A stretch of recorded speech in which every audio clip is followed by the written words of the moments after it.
The 2023 fantasy football regular season is now in the books, and we are going to start to take a look back on the biggest what-ifs from this fantasy football season on today's episode of the Fantasy Football Fellas podcast. Welcome in Lucas Wenzel, Cameron Lawrence, Tyler Plath, all three fellas with you on this fine Tuesday. Fellas, with the regular season in the books, let's just be transparent with the people. How many leagues did you make the playoffs in? I made it in all but one, and I got a bye in all but two. So I'm feeling pretty good. Out of 7 leagues I got. I made it in all but one playoff, I think. And I'm top 4 seed in all 4 leagues. So I'm not going to toot my own horn, but pretty much better than both of you guys. So, I mean, I what if I told you I was batting a clean 5 out of 5? We wouldn't believe you. Actually, that's technically false. I'm technically 5 of 6 because the only league I didn't make the playoffs in was Scott Fishbowl. The only one that mattered. The only one that mattered too, right? But I'm not even a good fantasy football player. I'm competing against the best. I can't even make the playoffs. Yeah. I mean, Justin Jefferson and De'Von Achane and who else got injured on that squad? James Conner. You should know injuries are going to happen. You should already know who's going to be hurt. Yeah, they sunk me big time in Scott Fishbowl. But hey, we are going to look back on the season. We're going to start to take a look back. We'll be back later in the week with some more start-sit decisions that you need to make now in the playoffs when it matters more than ever. We'll be back. We'll still be doing in-season content, but we're going to start to take a look back slowly on the season. And we are going to go ahead and draft the biggest what-ifs from the 2023 fantasy football season. There are a lot of things that could have gone differently, things we were talking about at the start of the season that never came to fruition. What if they did come to fruition? Or what if bad things never happened at the start of the season?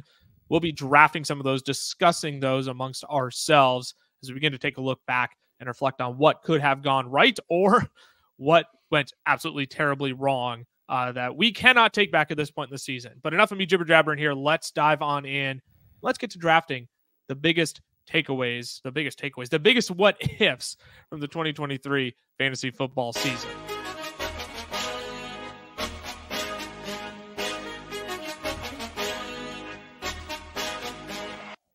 So I explained this a little bit already. We are going to do this draft style. We're not just going to throw out a pick. We're going to go ahead and draft because I think ideally some what-ifs this season could have had much bigger gravity than other what-ifs that we're going to talk about. So we want to talk about the big important ones up front. We want to get a little creative on the back end. So we're going to go ahead and do a snake-style draft of the biggest what-ifs from the 2023 fantasy football season. We never decided in order. We didn't. that's poor planning on our part. That's poor planning on our part. I was just kind of planning it going at the 103 because I'm such a gracious host. Oh. I didn't need to, take the first overall pick. That's not what the I'll group let you two chat fight says. it out. Tyler, I'll give you the 101 since I'm a better person than you are. So you are the worst person here. So you can start. No, I don't want it at this point. I feel like it's a pity 101. So Lucas, you can take the 101. I mean, that's fine. I can start. I can take the 101. Oh, you tricked us. It was reverse psychology. He got us. Come on, you both. Sucks to suck, losers. You're 102, Ty. I'm 103. I want the turn. That's fine. You can take the turn. I'll take one of the turns. But Ty what just if I gets want the one. turn? You don't get the turn. I already decided. Oh, Me and Lucas are on top. You're on the bottom of the screen. that makes sense. If It you're not makes watching on sense. YouTube, I guess if you're on let's do it. Spotify, sorry. I'll take the 101. Ty gets the 102. Cam gets the 103. That's how we just decided this. The 101. I think the 101 is very, very clear. I think you both are going to agree with me on this one.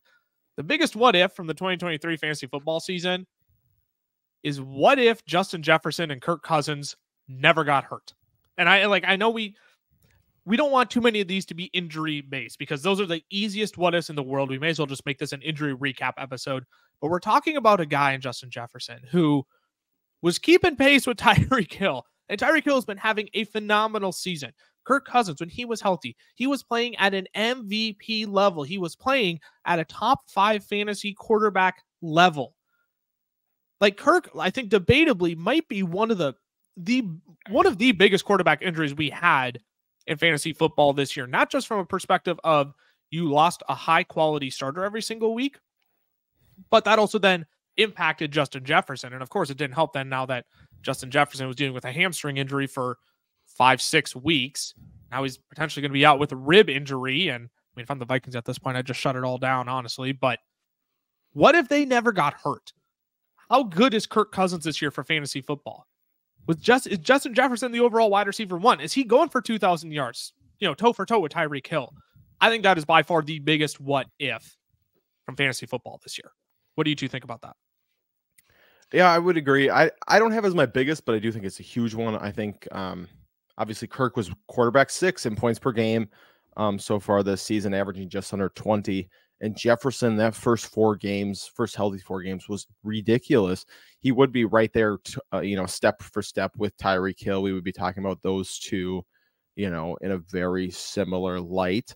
And now, with Kirk being out, the prospect of JJ returning is, you're just like, what does this actually mean? Are we going to see 20-point a game Jefferson, or is this like 13 to 15 point a game Jefferson? So there's even uncertainty, even if he does come back healthy.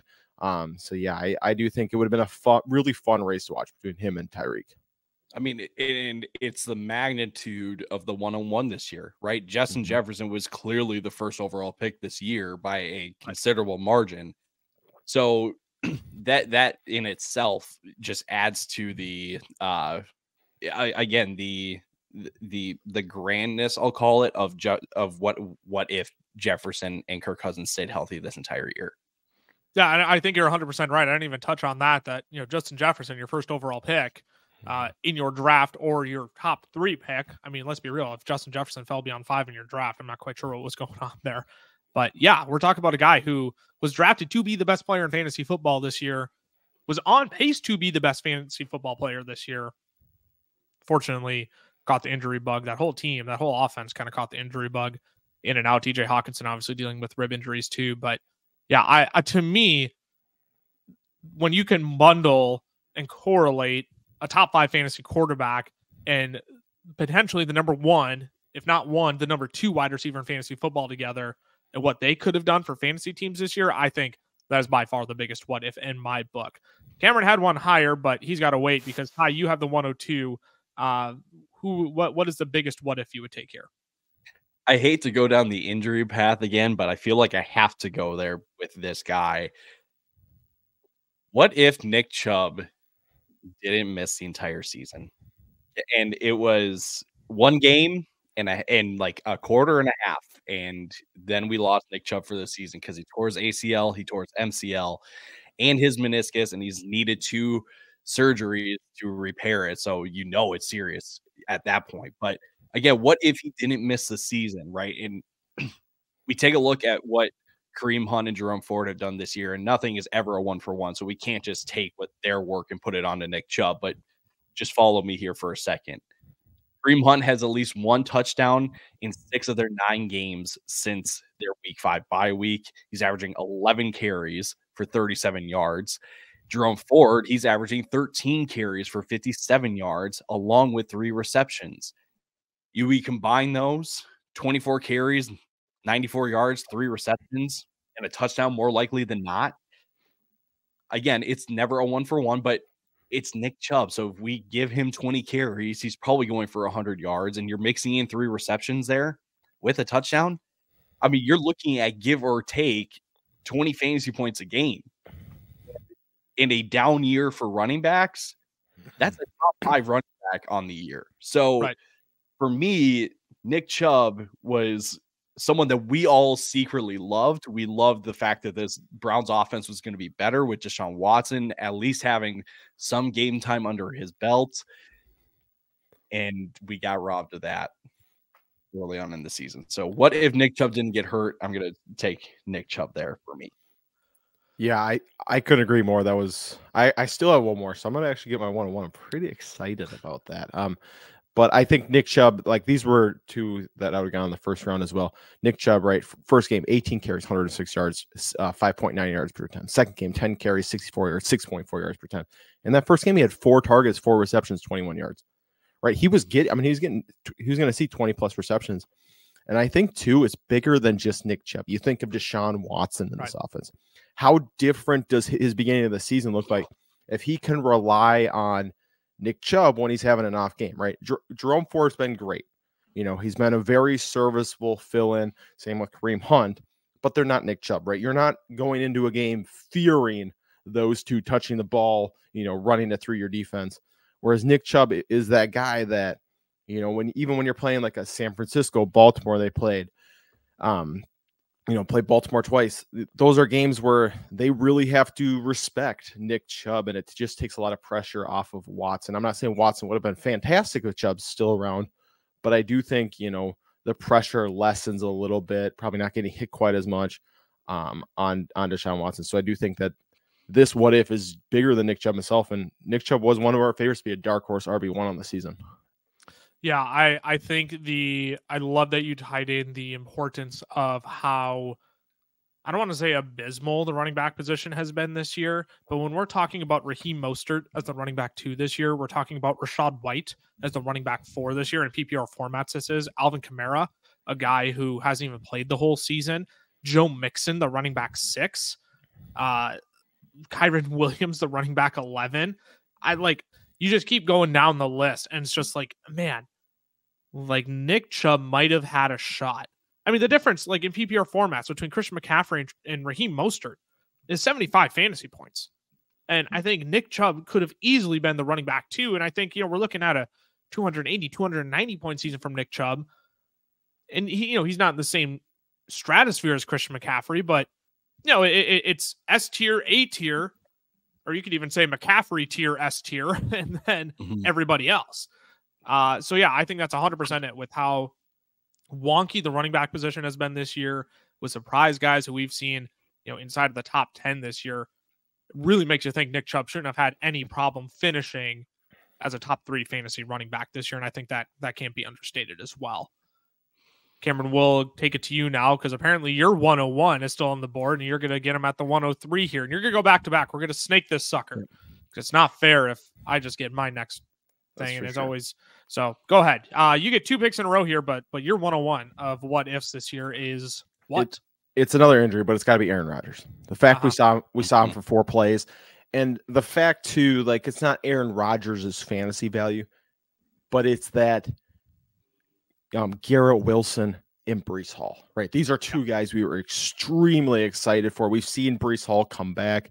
Garrett Wilson was, right, we released before the season started, our dark horse guy to finish. So the running back 1 was Nick Chubb. Our dark horse guy to finish as the wide receiver 1 overall was Garrett Wilson. And 4 snaps in, that went away. I mean, that's what's really hard to stomach is, Garrett Wilson from a fantasy perspective, it's still been a wide receiver 2 on the season, right? I think he's I got it right here. He's a wide receiver. 22. I'll pull that up. I know he's a 24 and a half PPR. Wide receiver 22 in full PPR. Yep. Right. He's still got 134 targets so far this season. 130. That's ridiculous. That's more than CeeDee Lamb. It's more than Tyreek Hill. That's more than AJ Brown, Jamar Chase, Stephon Diggs. Right. I mean, I think he's 2nd or 3rd in targets on the season, which is insane. But he's got Zach Wilson, Tim Boyle throwing him the ball. Just what he could have been, what he could be with Aaron Rodgers. Hopefully we get to see it next year. Hopefully Rodgers is back healthy just to see what Garrett Wilson can be. And then Breece Hall, right? Breece Hall is dominating the receiving game. It's McCaffrey, then him for most points, receiving points from running back in the at the running back position so far this season. Right. But his rushing has been abysmal, and in part because teams don't fear the pass when they play the Jets. There is no defense that's going in, oh no, Zach Wilson might beat us. It's Breece Hall is not going to beat us under any circumstances. And if Zach Wilson finds a way to win, you know what? That's on us for having, played terrible. So it's just having those 2 guys drafted both in the top 4 rounds is just really disappointing, knowing what they could have been with just a competent quarterback this season. Now I think those are the 3 that should be the 3 biggest what ifs this year, because I 100% agree. You brought up Garrett Wilson's targets. 134 is the 3rd most targets this year. That is more than Tyreek Hill. That is more than CeeDee Lamb. That is more than AJ Brown, Jamar Chase. I mean, the only guys ahead of him are Keenan Allen, who has 150, and Michael Pittman, who's at 138. So again, it's kind of the Keenan Allen S tier, and then everybody else afterwards. But Garrett Wilson top 3, and yeah, not even a 1,000-yard receiver. 853 receiving yards this year, only 3 receiving touchdowns. You just have to wonder. Everything was there for Garrett Wilson. And again, 4 snaps in, we lose that.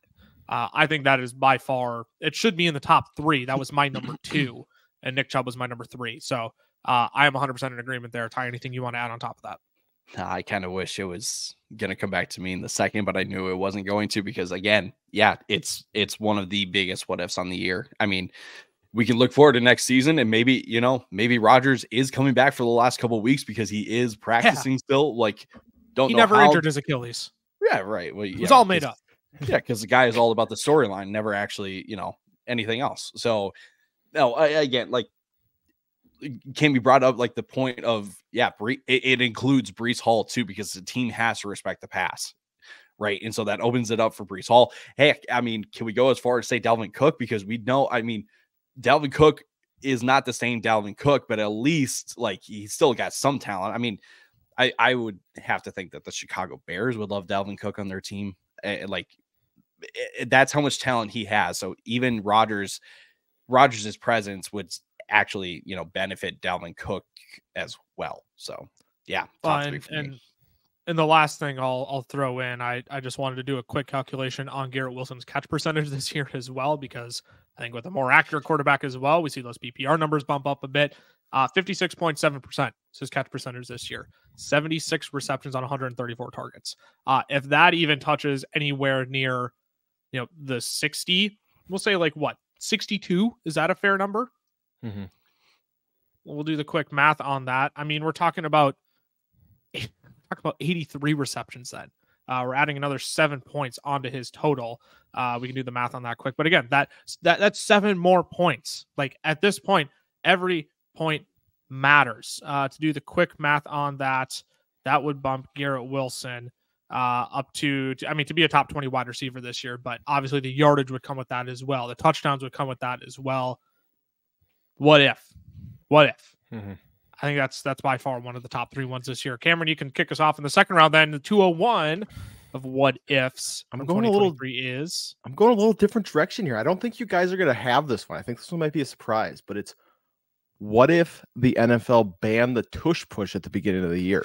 I like this one. Looking at Jalen Hurts, 12 rushing touchdowns, right? I mean, he's on pace to break the single season rushing touchdown record for quarterbacks. He's got 12 of them. And you think of the tush push too, it's bigger than just the end zone.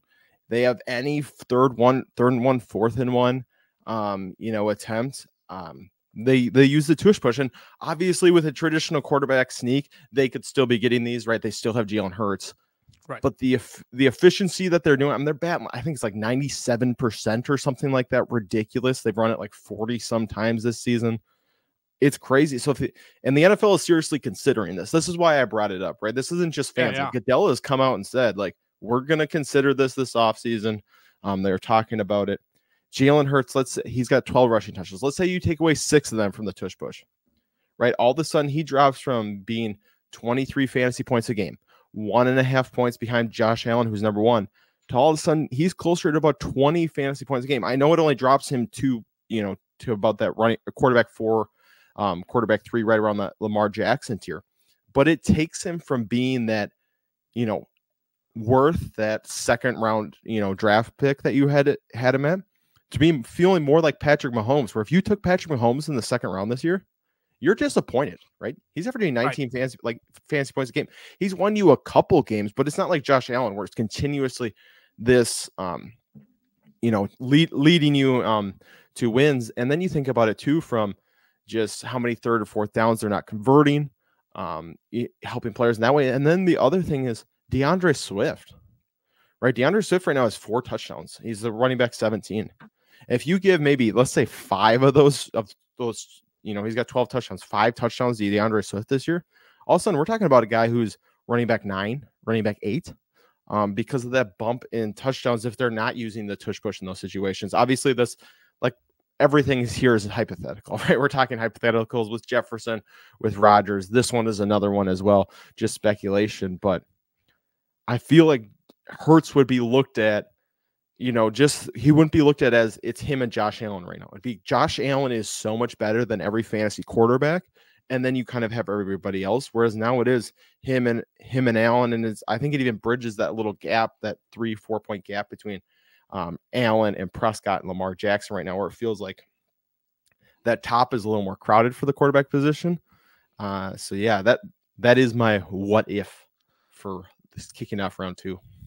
Yeah, I like that one because it's not injury based. It's not, it is somewhat player specific based, but I mean, that was something that was seriously considered at the start of the year. And now, like you said, as we're getting to the end of the year, the NFL is strongly considering it once again. I don't have the exact numbers on how many times they've done the tush push at the goal line specifically. So I do think it's important. I'll reiterate the point that you made of, like, this is applicable on almost every Eagles drive that it has a 3rd and 1 or 4th and 1 within the sequence of the drive, because of course they're going to run that every single time. If they're hitting it at a 97+% rate, why would you not run it? Which then leads to extended drives, more opportunities for Jalen Hurts to find the end zone. Not saying that's how he garners all of his touchdowns, but I would want to see the numbers where the tush push has resulted in a touchdown for him. But I think that's also fair to say, like, yeah, what if we took those away? Maybe it's not 6, maybe it's 12 he has on the year, maybe it's only 3 or 4. Still, that's 16. Sorry, math is hard. 18 less fantasy points, which is a significant amount at the quarterback position, because those rushing touchdowns pile up in a hurry for them. So I actually really like that one. You're right. I didn't even think to have that one on my list. And I think that's worthy of the 201, if I'm being completely honest. I got nothing. I mean, that's. I was gonna sit there and smile. No, I mean, it's pretty self-explanatory. I mean, like, we're taking X amount of touchdowns away from Jalen Hurts, and that was the intrigue for him at the beginning of the year, was his rushing upside and the rushing touchdowns that he would get. Because the last year he had 13 or back-to-back years with double-digit touchdowns, and you can't match that with anyone else. Take that away. What is Jalen Hurts then? I don't know. And how does that impact the wide receivers and or I should say the pass catchers then? AJ Brown, Devontae Smith, Dallas Goedert, even, like, those touchdowns have to go somewhere. So maybe it goes to Swift, maybe it goes to Kenny Gainwell. Hey, they still are rostering Rashad Boston Penny, Scott, anybody? Boston Scott. Like, there are so many other, players that could have been on the other end of those touchdowns. So yeah, it's right now they are 28 for 32 so far this season. So 88% of the time they get it. And then the league average on, like, 3rd and 1 and 4th and 1 is closer to about 58 to 60%. Yeesh. So the fact that they can hit that at a near 90% clip is just absurd.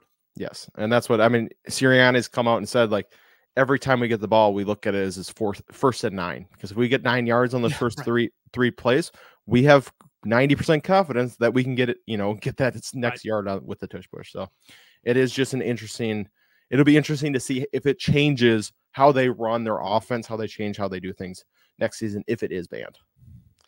Ty, we'll kick it back to you now. The 202. What is your next biggest what if?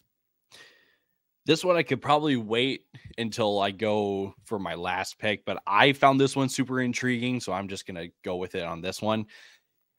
What if the Patriots didn't sign Ezekiel Elliott? What? Interesting.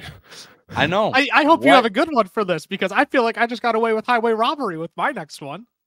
Well, and it's because I'm a nice guy and you guys are just kind of jerks. So I'm going to be the one that distributes and facilitates, what good arguments can go to you guys, and I'll take the ones that I want them.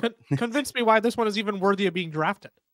So obviously we all know that the Patriots offense, I shouldn't say offense, just the Patriots suck this year. They just are terrible.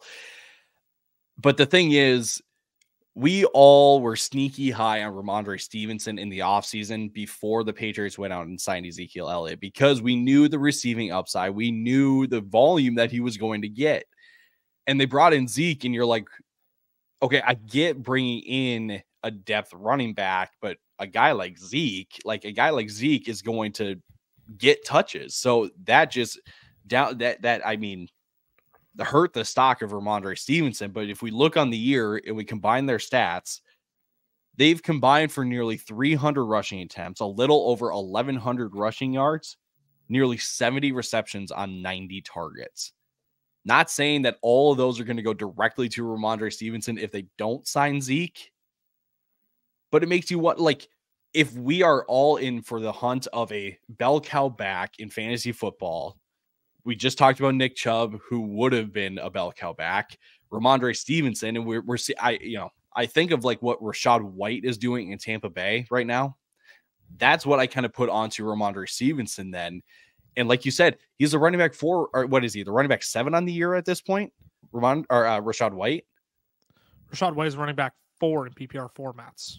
He's the running back 4. Like, and then the biggest question then, right, is just what is the touchdown upside? Because that's the thing that's plagued New England fantasy players all year. But look, like, again, in a down year for running backs, we got robbed of a potentially great fantasy asset in Ramondre Stevenson.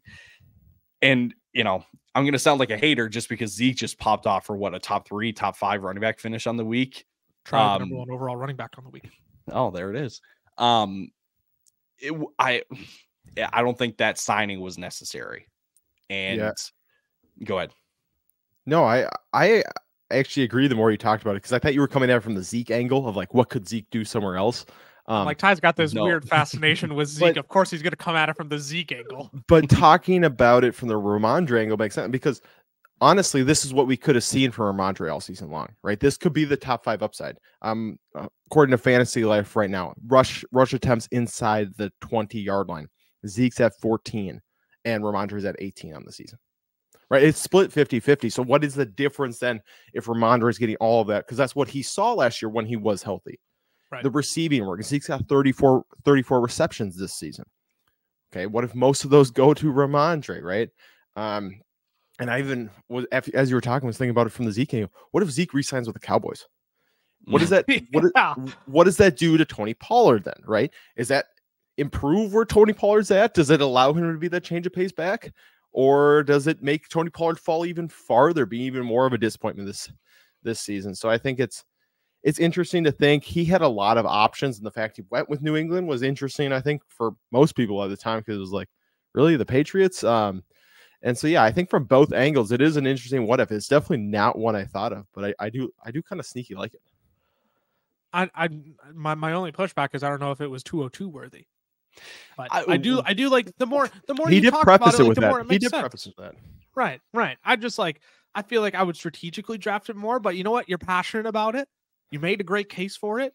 You convinced not only me, you probably convinced the people too. I'm just saying, probably couldn't got that at the 302. Just knowing my what are we grading this on? Like, are we rostering these takes then after this episode? Yeah. And letting the we're letting the people vote. Who had the best team? Who had the best what if team? Oh my. Poor Ty. Oh well, whatever. I know I'm making good arguments, and that's again. I will say I was the one that came on here destroying my credibility, and I'm rebuilding it in an absolute astounding way that I'm making myself proud here. Maybe you guys aren't proud with my selections, but man, I'm coming back with a vengeance. I'll say that. I'll wrap out the second round here, because as I said when you started, Ty, when you said the Patriots, I'm like, all right, I just got away with highway robbery. I feel like there's 3 picks that I could choose from here. I'll discuss what those are right after we take a quick break to hear from our friends over at Underdog Fantasy.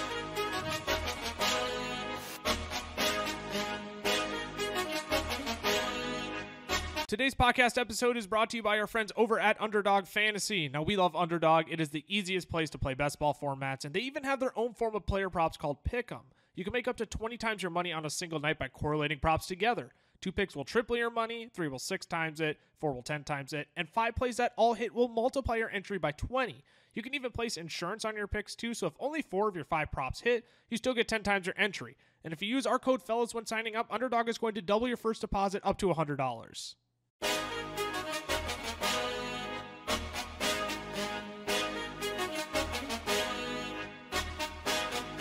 Alrighty, we are back. We are drafting the biggest what-ifs in the 2023 fantasy football season. We are midway through the second round. Actually, we're just about to wrap up the second round. So I mentioned before the break, there are actually 3 what-ifs. Actually, I think I mentioned that during the break. There are 3 what-ifs that... You guys weren't privileged to that. yeah, behind the scenes.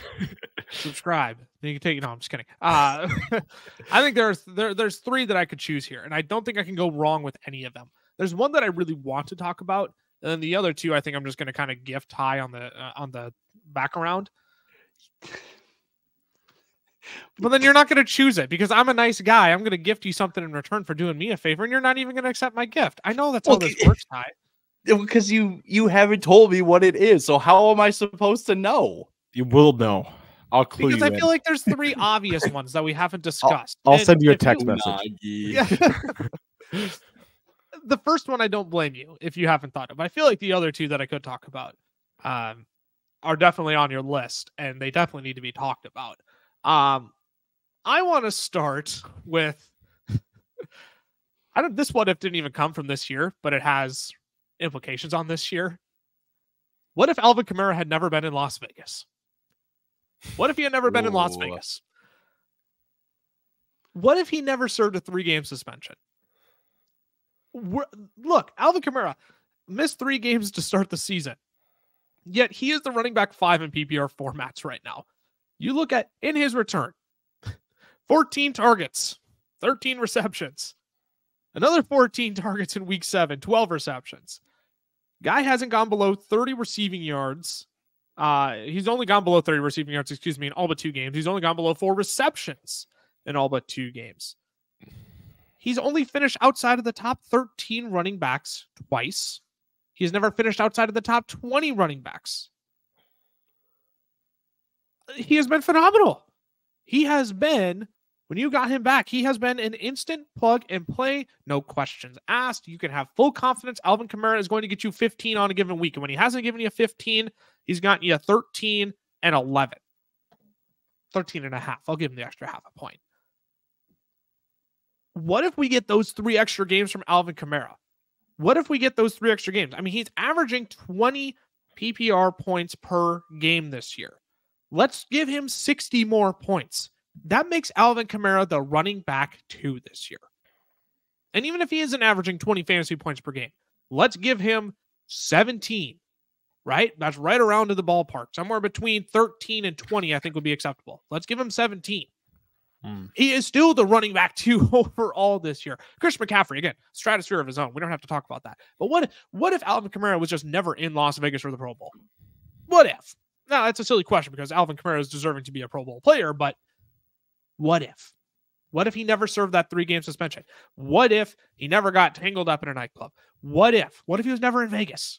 Because we're looking at a guy that people were very down on Alvin Kamara this year. I believe you are already getting him out of value, based on his suspension. But even if he wasn't suspended, he would have been an incredible value this year. How much higher would he have been? I have no clue. Would we have been worried about this coming into the season? I have no clue. But Alvin Kamara should be the running back 2 on the season if he never served that 3-game suspension. Yeah, it's really interesting to think about, like, especially from the value perspective of, because he was going, I think at the end of best ball drafts, he was like end of 6th, beginning of 7th round. Does he get into the 3rd round? Is he a 4th round pick? Does Jamal Williams sign with the team? Right. Williams end up going back to Detroit on a real cheap contract. Certain things like that. Could that have affected David Montgomery going to the Lions?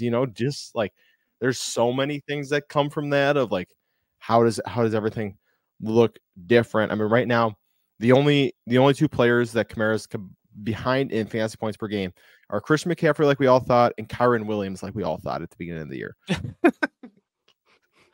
And the crazy thing about Kamara is the dude only has 560 rushing yards this season. And he's RB5 in points. It's because he has 63 receptions and 402 yards. Right. It's insane what he's doing through the air.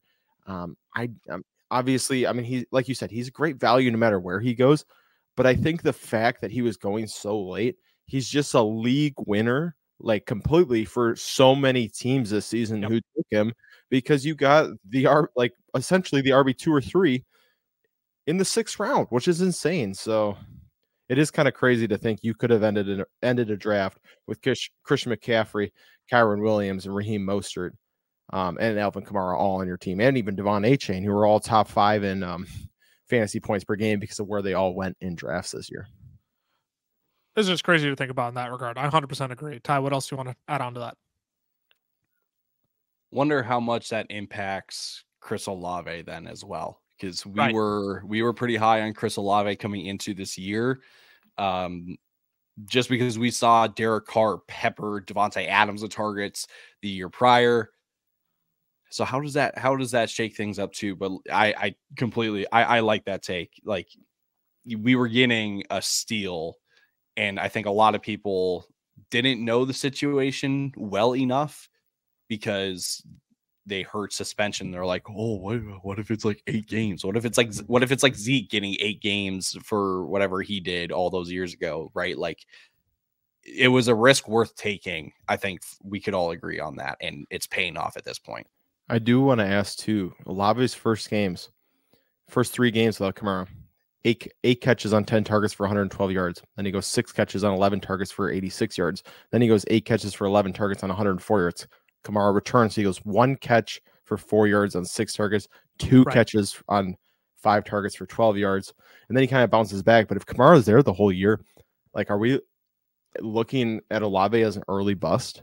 Like, people are already worried about him because, he just hadn't, I mean, he had been kind of up there, but from like a 2nd round pick, it was wide receiver 10, 33, 16, 118, 41, 18, 24, 49. I mean, he didn't have his first top 10 finish till week 9, and I guess his second, he had 1 in week 1. But, I mean, does that affect truly how we look at Olave? Would Olave just been sold off completely at the beginning of the year? Kamara plays those first 3 games.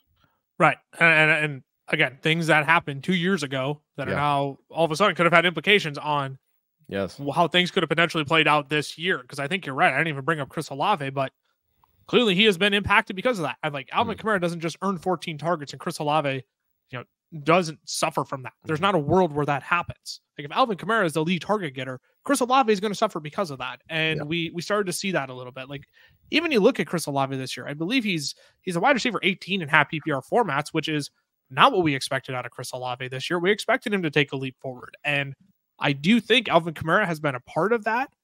But now seeing with how good Alvin Kamara has been, it just makes you think, how much lower would Chris Olave actually be? And I think you're right. He might have been looked at as an early round bust that early on in the season. In games where they play together, Kamara has more receptions than Olave. Yeah, which is just crazy. And I don't know how much of that is Derek Carr's shoulder. I don't know how much of that is just Dennis Allen. How much of that is the structure of this off. TBD. Well, we'll take a really good look at it at the end of the season when we, recap, some of the top 20, top 10 players at each position.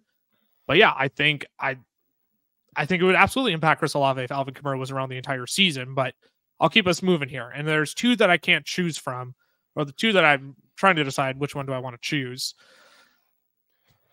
I think I have to go with. I don't want to take another injury, but I think I have to go with. Look, what if De'Von Achane was healthy the entire season? I think we have to go that route. It fell way too far in my mind. I think the other ones that we talked about were sneaky good because I think they did have big implications. But the fact that I feel like getting 301 on Achane is kind of a steal. But again, you look at how good De'Von Achane was. I mean, early on in the season. I mean, it's just stupid what he was doing in weeks 3 through 5. 51 fantasy points in week 3, 27, 21.5, the RB1, the RB5, the RB4 in PPR formats. Obviously sits out for 4 weeks into the bye, comes back in week 11, gets injured right away, sits out another week, then comes back in week 13 against Washington. What do you know? He dices him up for the running back 3 on the week. 25.3 fantasy points. And now even this last week, was interesting to me on Monday. Now we're recording this after Monday Night Football, so we can actually have some Monday night hindsight on this. But like even looking at that, Achane saw 9 targets last night. Only total 12 fantasy points, running back 24 on the week, but it just makes you wonder. Like Raheem Mostert has kept his steady pace as the running back 2 overall this year. And last night, he very clearly led the team in touches with 21 rushing attempts for 96 yards, 2 scores, RB5 on the week. Just makes you wonder. Like if during those weeks, like Raheem Mostert still only saw, 17 attempts, 9, 13, 12 in those games. Granted, those were games against the Philadelphia Eagles, who, they kind of had to throw to keep up with, the New England Patriots, and then the Kansas City Chiefs, who, they're going to kind of have to throw to keep up with. It just makes you wonder if would De'Von Achane just be like the sole clear back in this backfield? Would he actually be dominating touches, 70-30 right now over Mostert instead of, more of a 50-50 split between the two and kind of flipping between 55-45 between Mostert and Achane? It just makes you wonder. So I think that is I will take that here because I do think that has big ramifications outside of, just De'Von Achane himself. I think that impacts Raheem Mostert as the overall running back 2 this year. So I think that is who I'm going to go with at the 301 here of the biggest what-ifs from 2023. It's going to sound like I'm backpedaling, but that was the other one I was considering instead of the Ramondre take that I had with my second pick. I mean, you backpedaler. I mean, it was a historic pace. I mean, I don't think I've ever seen anything like it. And it is probably the easiest. I mean, honestly, we had our top 3 set. This was a top 5 one on the year, probably. I mean, it cannot be understated how good he was, and for how late he was going in drafts too. Like maybe you got him on waivers, maybe you actually took him with one of your late round picks. Like the dude was going to be a league winner, and we got robbed of it. I mean, he still can be a league winner. For sure. I mean, I know the schedule is tough down the stretch, but I mean, when he comes back and scores 23 effortlessly in his first game back from injury, again, I know it was only 12 this week, but like, I don't know if it matters the matchup for Miami. They might just need the offense. And if he's going to get 9 targets in the game, well, that's Alvin Kamara numbers. All he needs to do is get, 10, 12 rushing attempts, average 3.5, 4 yards a carry, and, score once. We're looking at a guy who might actually be a league winner. So I don't think we can rule that out yet, but it makes you think the entire season. How does that actually impact Raheem Mostert? Is De'Von Achane a 70-30 guy, a 65-35 guy, instead of this 55-45 or dead even 50-50? And I'll say, too, Tyreek was battling an ankle injury on Monday Night Football, and maybe he's out for a game because I really don't know why he kept playing. Like, when you roll, like, I guess, but like when you roll, when your ankle gets rolled by, on a hip drop tackle and you grab your knee, like, to me, like that's not a regular just ankle roll. Like there's something more serious going on. So maybe he does miss a game or two, and then Mike McDaniel has to get a little more creative. And that's where we see De'Von Achane, a little more involved than what he has been the past 2 weeks. Right. I think too, thinking towards next year's drafts, obviously it could change. Like we said, like if he goes on an absolute run here, an absolute tear through these last couple of weeks but it's Jets is a good matchup for running backs, but then he gets Dallas in Baltimore, which could decide the number 1 seed. So that Baltimore defense is going to come to play, and then he gets Buffalo, which is a good matchup, but where he scored 27 points in their first time playing. But if he plays this whole year, we're talking about a first-round pick next year, probably. Yeah, right? 100%. Even if he keeps, top 7? If he keeps half the pace he was at for the entire season. But now we're looking at it as he's explosive, but he's a 5'9", 188-pound running back who couldn't stay healthy his rookie year, who missed 4 weeks, came back, got hurt again, and then missed another, pretty much 2 full games. That's what we're looking at. So it's going to be very interesting come next year of how do we value him? Are you okay taking that risk? Do you go, hey, this is a guy that could win me the league single-handedly with how good he is, especially because, Mostert's going to be 32 next year, right? Mostert could be, out of the league next year. Could he single-handedly win me the league? Yes. Could he play 3 games the whole year? Yes. It's going to be kind of like how people were feeling that second and then last year about Christian McCaffrey. except we've only seen 4 games from him, right? We haven't seen 3 full seasons. So it'll be very interesting next year of how do we value De'Von Achane. He could also be a guy who, not even fantasy like regular season, but in the playoffs, if they win 2 games and he is amazing, man, he's gonna be a second round pick for sure next year, second, third round pick, but it's gonna be very scary to take him. Yeah, I was going to say, depending on how the playoffs go for the Dolphins, I am if whatever, he just ends up kind of being 12-point guy in the playoffs, whatever it may be, I'm going to be so ready to scoop up all the De'Von Achane I can in the 4th round next year. Like what chance do we look at him like a Brees, right? Like where Brees was coming off injury this year, we're like, oh, he's going to be slow to come back, and yeah. And like I think some of the same case might be made for De'Von Achane, where it's like, am I getting 4 games or am I getting 17? And I think that's a risk some people are going to look to avoid taking in the first 2 to 3 rounds. Screw that. I'll gobble up all my 3 wide receivers. I'll gladly take De'Von Achane as my running back 1 in the 4th round then. I'll gladly take that risk. I'm basically going 0 RB at that point if I lose out on De'Von Achane. So all that to say, I'll put a bow on it there. I think that is by far one that we probably shouldn't have let slide this far, but hey, you know what? I'll gladly take it at the 301. Ty, I'll kick it over to you for the 302 as we're surprisingly coming up on close to 50 minutes already. Who is your 302 of the biggest what-ifs? Yeah, I definitely did not pick up on what your 3rd option was going to be, so I'm going to go rogue on this one and have a little bit of fun. Is it at least in the NFL? It's at least in the NFL. We're going overseas. We're looking at the cricket league over. Yeah. Well, hey, I enjoy me some footy. So how about Manchester? I'm kidding. What if Travis Kelce and Taylor Swift never dated? Yes. Oh, this is a great one. It was not the one I was thinking of, but this is a great one. Oh, we need why don't we have like an applause button on here? Oh my gosh. We need some sort of, where is it? I got something on here that we can celebrate for that. Now I don't know where it is. There it is. Great one. That is a phenomenal one. Oh my goodness. This is not the one I was thinking of, but yeah. This is the one I was thinking of. So here's what we're looking at, okay? Travis Kelce on the year is still the tight end 1. He's averaging 16.5 fantasy points per game. And let's be honest, 16.5 fantasy points for a tight end position is still really, really, really good, okay? But here's the thing. You take a look at 2020, take a look at 2021 and 2022. Take the average of his points per game in all those 3 years. We're sitting at a steady 18.6. Okay. Taylor Swift has caused Travis Kelce to drop 2 fantasy points per game, and making Travis Kelce, can we say, a little overpriced in drafts this year for going in the middle of the 1st round. And here's the other part.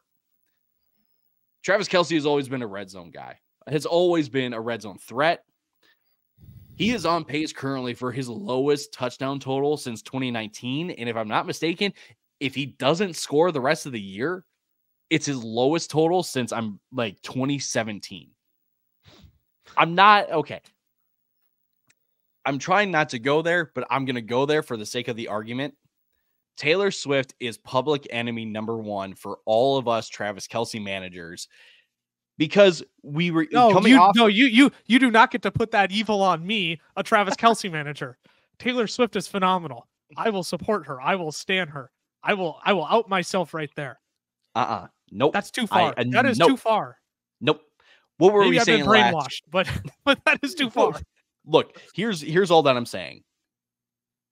We were talking about Travis Kelce as a top, like if you converted his points over to wide receiver points, he was like the wide receiver 6 or something. 4. He's not even in the top 12 wide receivers this year because of how he's performed this year. So maybe, just maybe, Travis Kelce needs to stop listening to the new Taylor Swift music and go back to the old Taylor Swift music, because that is a guaranteed 18.5 fantasy point average for the year. I'm just saying, Taylor Swift has a big reason for why Travis Kelce has been a disgrace of a 1st round pick this year. Disgrace. You can't say that. No, it's not a disgrace. It's not a disgrace. I'm trying to just milk that at that point, but I want to reiterate, 16.5 fantasy points is still very, very good for your tight end. It just could have been better. And I'm just saying, I think Travis Kelce has been a little distracted. That's all I'm going to say. 3 things I'm going to add. Number 1, you missed a phenomenal opportunity for a Taylor Swift joke in there. You could have just said, Taylor, now we got bad blood. Missed opportunity. I'm so sorry. You were building up to it. I was really hoping that was going to be the knockout blow at the end, and missed opportunity. Shut up. That was a great time to insert that new drop. That was a great time to insert that. Number 2, you have a great point in terms of Travis Kelce this year because, he's a tight end 1. Has Travis Kelce felt like the overall tight end 1 this year? Not at all. No, I honestly think if I don't actually, you keep making your point. I'm going to do some fact checking real quick. Yeah, go ahead and do some fact checking, but it hasn't felt like it. It just hasn't. Again, you're very, very happy with 16.5 fantasy points per game in PPR formats at your tight end position, but it certainly hasn't felt like that. And then the third point I'm going to make is I understand it's a lot of Taylor Swift pointing the finger, blaming her. I will say there were quite a few people across the industry before the season started that pointed out like, hey, maybe we just shouldn't expect a historic season from Travis Kelce when he's over 32 years old, when he's nearing the end of his career. Maybe we shouldn't just expect another history-breaking season from Travis Kelce, which I think is entirely fair. And I think it's also then fair to say, do we expect the drop-off to be this drastic? No, absolutely not. But where is the fine line between complaining that you have the overall tight end 1, but you know what? 16.5 fantasy points per game is not what you signed up for in the middle to end of the first round where Travis Kelce was actually going in drafts this year. I mean, a best ball draft, he was going as a top 5 pick. Yeah. And, most redraft leagues, he was hovering right in that 7, 8, 9 range.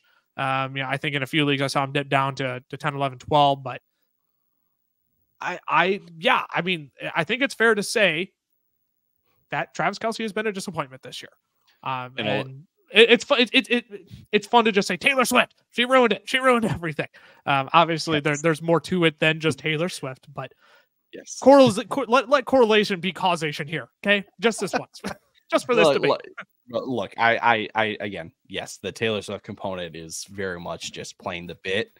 But I did want to make these other points. According to Fantasy Pros, Travis Kelce was going at the number 5 pick this year across platforms. Here are just some names that went after him this year that are doing much better than he is. Tyreek Hill, CeeDee Lamb, AJ Brown, Amon-Ra St. Brown, those are guys that obviously were going around later. So you could have gotten those guys as well as Travis Kelce. But again, those are guys that we're going after, and they're doing considerably better than he is. And the other part of this, too, is that he did miss the first game of the year. And then before TJ Hawkinson had his bye week, Travis Kelce had a bye week. But after it was this past week where Travis Kelce overtook TJ Hawkinson as the tight end 1, because up until that point, TJ Hawkinson was the tight end 1. So again, we can't really be complaining, and beggars can't be choosers. I mean, Travis Kelce is still one of the best tight end options in fantasy football. But again, I'm playing the bit, blaming it on Taylor Swift. So the problem was too with the Kelce pick, and this was the worry, is Kelce is as good as the distance between him and the rest of the tight ends are, right? That because you're playing for the positional advantage. Last year, he was 5 points ahead of the tight end 2 in points per game, which was George Kittle. This year, he's 5 points ahead of the tight end 6 in points per game, which is Cole Kmet. TJ Hawkinson only a point behind him. Laporte is only 3. Kittle's only 3. Ingram's only 3. And then Kmet is 5 points behind him. Andrews would have been in that as well. Only 3 points behind him. So it's just interesting to think of it that way as well. The reason he feels like he's not as good, this year he only has 4 games with more than 16 fantasy points. Right. Last year he had 10 of those games. He hasn't had a game with more than 16 fantasy points since week 7. So it's been a real slow trudging where he's been good, right? He's never killed you. That was kind of you always know Kelce's not going to kill you at the tight end position, but he hasn't won you the week like you were used to in past years. And I also think this is an interesting thing to point out about Rashee Rice. who's been seeing insane volume over the last couple of weeks. Do we get a Rashee Rice breakout if Kelce isn't quite as dominant? I do think Rashee Rice, we do get that little bit of a breakout, right? Because they need somebody else to throw the ball to. Right. But I don't think it's the 8, 9, 10 targets like we've been seeing over the last couple of weeks from Rice. Surprisingly, just because I'll insert here and then we got to wrap up with your pick here, Cameron. Surprisingly, that made the tail end of my list is what if the Chiefs knew how to evaluate wide receiver talent? what if they figured out Rashee Rice was their best wide receiver, in week 2 instead of week 12? I feel like it didn't take a rocket scientist to figure that one out, but I digress. That is a great one, Ty. I 100% agree. Travis Kelce has been a disappointment, and what if? What if things shake out with Taylor Swift? What if that never happens? Are there any ramifications of that? But I digress. I think that is an important one to point out. Cameron, I'll let you bring us home here, and maybe we'll rattle off a few rapid fire ones here to close out the show. But give us your final pick of the biggest what-ifs from the 2023 fantasy football season draft. This one's probably one of my least favorite ones. It's what if Anthony Richardson doesn't get hurt? That was the one that was the other one. Yep. What if Anthony Richardson doesn't get? There's other ones that I like as well, but this one I feel like has to be on our list. Yep. Because this guy was going to be in the realm of next year. Is he a next Cam Newton? Is he in the Lamar Jackson, Jalen Hurts, Josh Allen tier of rushing quarterbacks? Because in his 3 healthy games, 22 fantasy points, 18 fantasy points, and 30 fantasy points, right? 10 rushes for 40 yards, 3 rushes for 35, 10 for 56. Accuracy was a huge concern, and obviously he wasn't amazing, right? 65%, 60%, 44% completion percentages. But we've learned from these young quarterbacks. Josh Allen was QB6 before he figured it out, right? Jalen Hurts was a top 10 quarterback before he truly figured it out, right? You don't need to be a great quarterback necessarily to be able to be a great fantasy quarterback. If you can put up the yards, if you can rush and you can get rushing touchdowns, you can be fantastic for fantasy.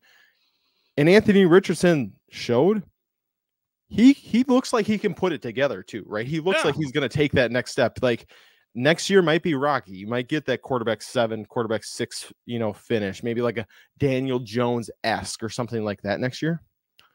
But it could be next year, maybe the year after. He looks like he's going to take that next jump into being into the next tier. So just to miss out on what could have been for Anthony Richardson. But then also you think of Michael Pittman this year. Yeah. We said it earlier. Second in targets. Is he still second in targets with Anthony Richardson? Is he still getting peppered in the same way?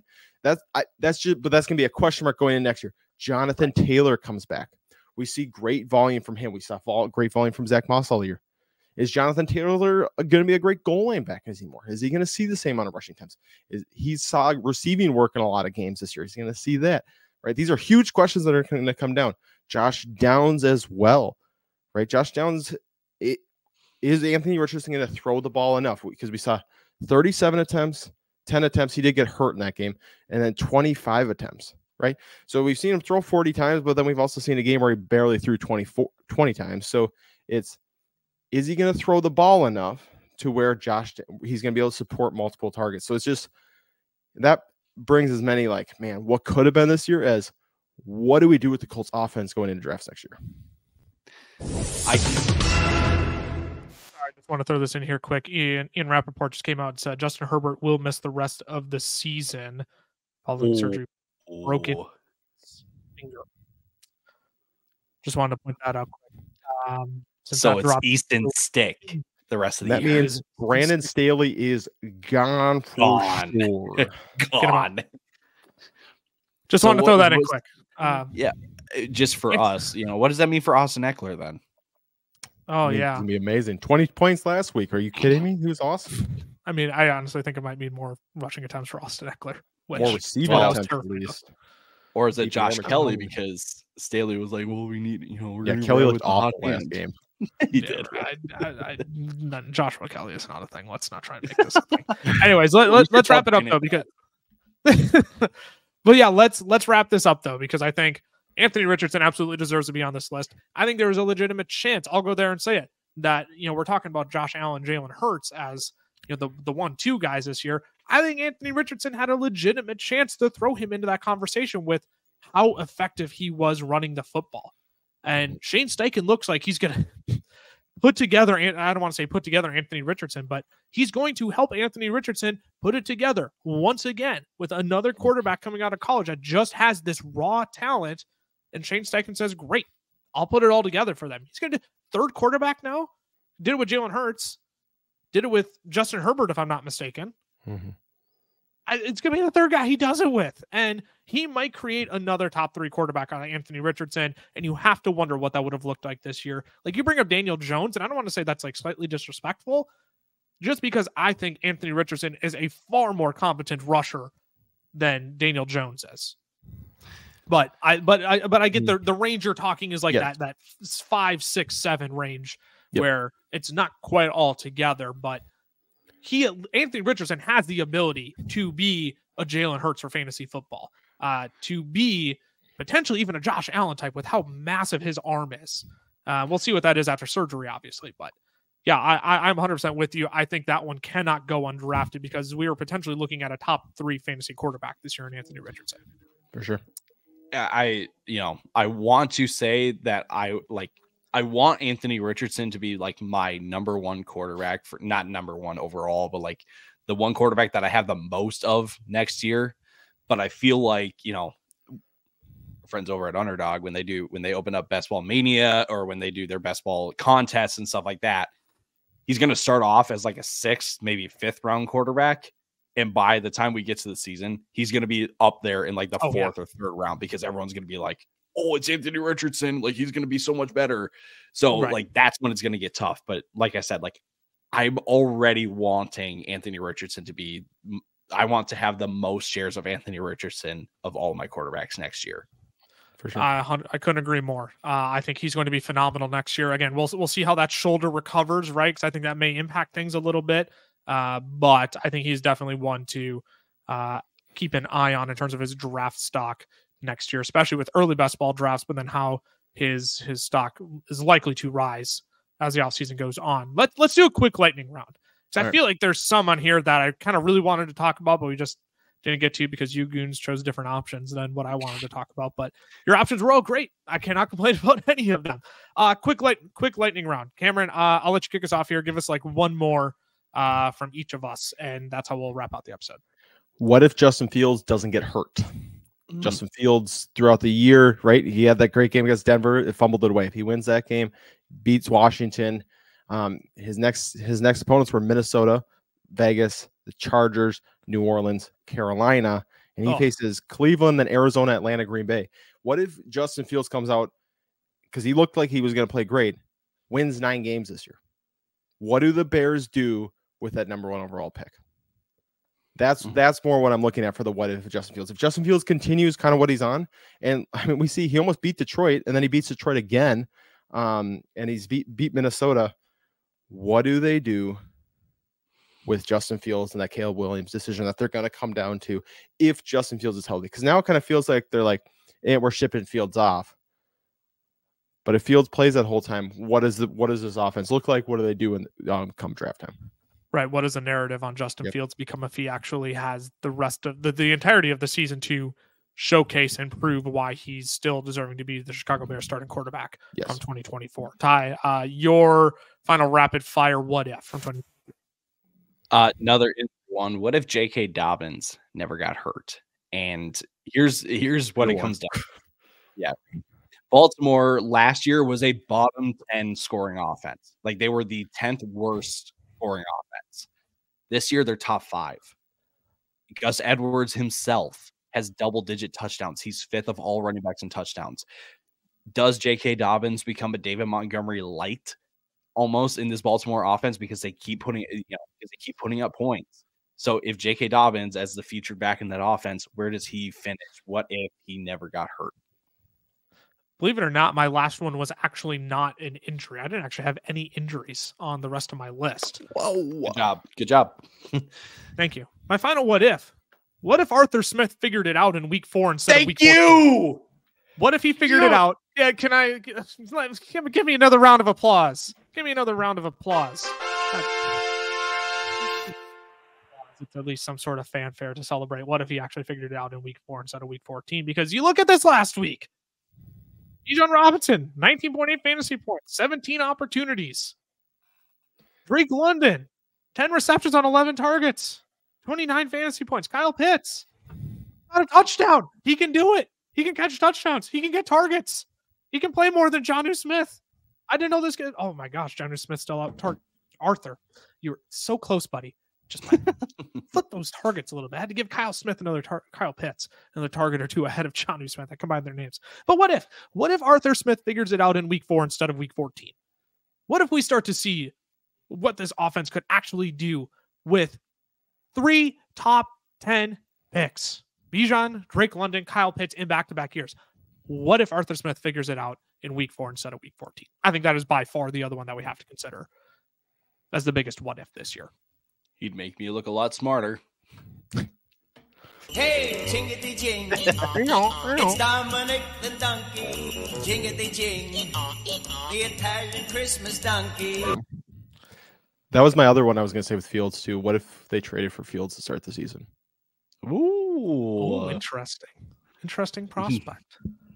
What if they trade for Fields? Will they do it this offseason? Yeah, I was going to say, what if they do it this offseason? Do it again. They got another shot. Come on, Arthur. Do the right thing.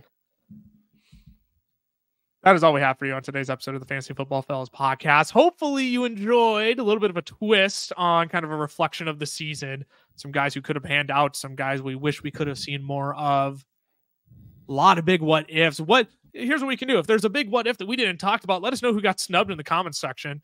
On Spotify, you can head over to YouTube, Fantasy Football Fellas over on YouTube. If you're on YouTube, leave that comment down in the comment section below. What is one of the bigger what ifs that we missed out on this year? Because again, I think we all had a few additional ones on our list that we just never even got to. Mm-hmm. There's been a lot of what ifs this year. So let us know down in the comment section below if we missed one that you think deserved to be talked about on this episode. If you're not subscribed to the podcast already, make sure you do that. If you're listening over on Spotify, Apple Podcasts, Google Podcasts, wherever you get your podcast from, we're so grateful for you, loyal listeners over there. If you haven't reviewed the podcast, left us a 5-star review, left us a nice little comment as well, we'd be grateful for that. We love hearing from you all.